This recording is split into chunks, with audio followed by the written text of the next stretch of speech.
पालकमंत्री या जिल्ह्याला नेस्त नाबूद करण्यासाठी, तुमच्या विकासासाठी, तुम्हाला काय देण्या घेण्यासाठी, तुमचं काय सामर्थ्य वाढवण्यासाठी, तुम्हाला या जिल्ह्याला काय नीटनेटकं करण्यासाठी म्हणून त्याची नेमणूक केलेली नाही. तो आल्यानंतर या तालुक्यामधलं त्याचं भाषण ऐका. मला एक नेमून दिलेलं काम आहे. या तालुक्यातल्या नेतृत्वाचं कंबरड बोलल्याशिवाय मी जाणार नाही.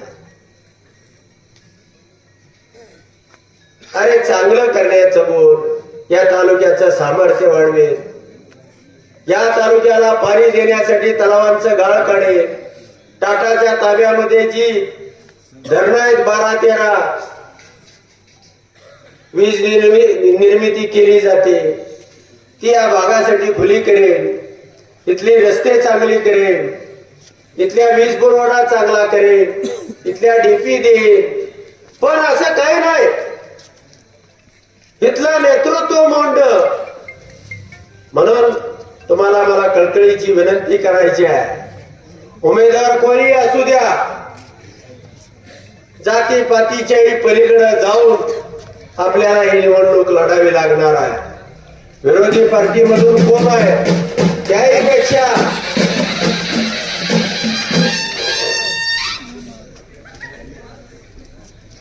त्याहीपेक्षा जर शत्रू पक्षाकडून किंवा त्या विचाराकडून आपल्या कुटुंबातला जरी कोण उभा असेल तरी आपण त्याचा पराभव केला पाहिजे. आपण जातीपाती एकही मत या निवडणुकीमध्ये अर्जुन दादाला आणि वकील साहेबांना ही सारखीच मतं असली पाहिजेत. अशा पद्धतीची भूमिका घ्या.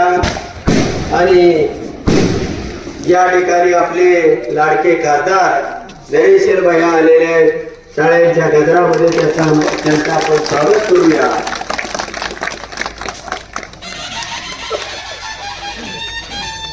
तर आपला अधिक वेळ न घेता खासदार साहेब येईपर्यंतच माझी खिंड होती आणि आता आपल्या सर्वांना पण विनंती करतो की या प्रवृत्ती ठेचून काढण्यासाठी सगळ्यांनी आम्ही आरपीआय असेल, नंदू केंद्र, आमचे सगळे मंडळी आरपीआयचे असतील, शिंदे सेना असेल, अजितदादा गट असेल आणि आता शेतकरी संघटना असेल, आपण सगळे मिळून एकत्र येऊ ही निवडणूक लढत आहोत. तुका भाऊ या ठिकाणी आलेले आहेत, आमचा कॅमेरा पटकर आलेला आहे, बाकीचे सगळे त्या ठिकाणी गोरड सर आलेले आहेत, सगळीच मंडळी या ठिकाणी आलेले आहेत. हा कॅगार साहेब तुम्ही 5 मिनिटं माझ्यानंतर बोला, मग खासदार साहेब बोलतील. मी तुम्हाला शोधतोय कुठं आहे काय. तर या ठिकाणी कॅगार साहेब सुद्धा आलेले आहेत, तुम्हाला मार्गदर्शन करतील. आपण येणाऱ्या 7 तारखेला सकाळी 7:30 ते 5:30 आपली निवडणूक 2 दिवस पुढे गेलेली आहे. 5 तारीख ऐवजी 7 तारीख झालेली आहे. आणि या निवडणुकीमध्ये या गावाचं सामर्थ्य तुम्ही नक्की दाखवाल. आणि विधानसभेचे आकडे सगळे सोडून द्या, त्यापेक्षाही दुप्पट मतं याही गावानं आपल्याला दिलेली होती. आणि त्याच पद्धतीचं मतदान किंवा त्याहीपेक्षा चांगलं एकनाथ आप्पाच्या कुटुंबामध्ये मत देण्याची संधी तुम्हाला 40 वर्षानंतर येते. आणि तो क्षण माझ्यासाठी फार महत्वाचा आहे, तुमच्या गावासाठी महत्वाचा आहे. एक चांगलं नेतृत्व या ठिकाणी उच्च विद्यापीठ तर आहेतच आहे, पण अनेक अंगानं तुमच्या गावाला स्पर्श करणारे, अनेक अडचणी सोडवणारं हे नेतृत्व तुम्ही निश्चितपणानं पाठवा. अर्जुन दादाला जी उमेदवारी आहे, मी पुन्हा सांगतो की मी दिलेले आहे, मी उभं केलेलं आहे. कारण ज्या नुसतं तिथंच नाही उभं केलं, या व्यतिरिक्त गुरसाळ्यामध्ये सुद्धा उभं केलंय. म्हणजे ईश्वरनगर सोडून फळशिरस आणि गुरसाळे. कारण ही निवडणूक जिंकणं याच्या रणनीतीचा भाग म्हणून आम्ही सगळी योजना केलेली आहे. यामध्ये कुणी जाती पातीच्या किंवा अनेक प्रकारच्या अफवा पसरवतील, आपण त्याला बळी न पडता दोन्ही उमेदवाराला ताकदीनं निवडून द्या एवढीच अपेक्षा व्यक्त करतो आणि या ठिकाणी थांबतो. धन्यवाद.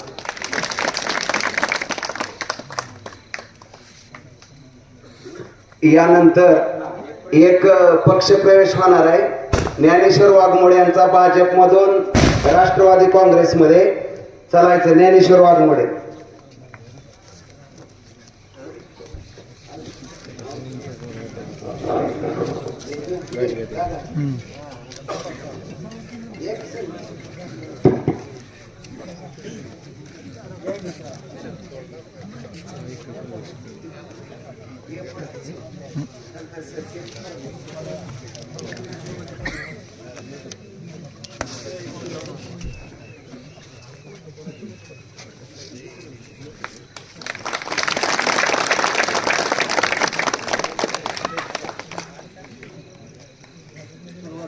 यानंतर आपल्या या बांबुर्डी गावातील गेंडवस्तीचे सर्व तरुण सरकार प्रतिष्ठानचे अध्यक्ष उपाध्यक्ष आणि सर्व कार्यकर्ते या ठिकाणी आलेले आहेत.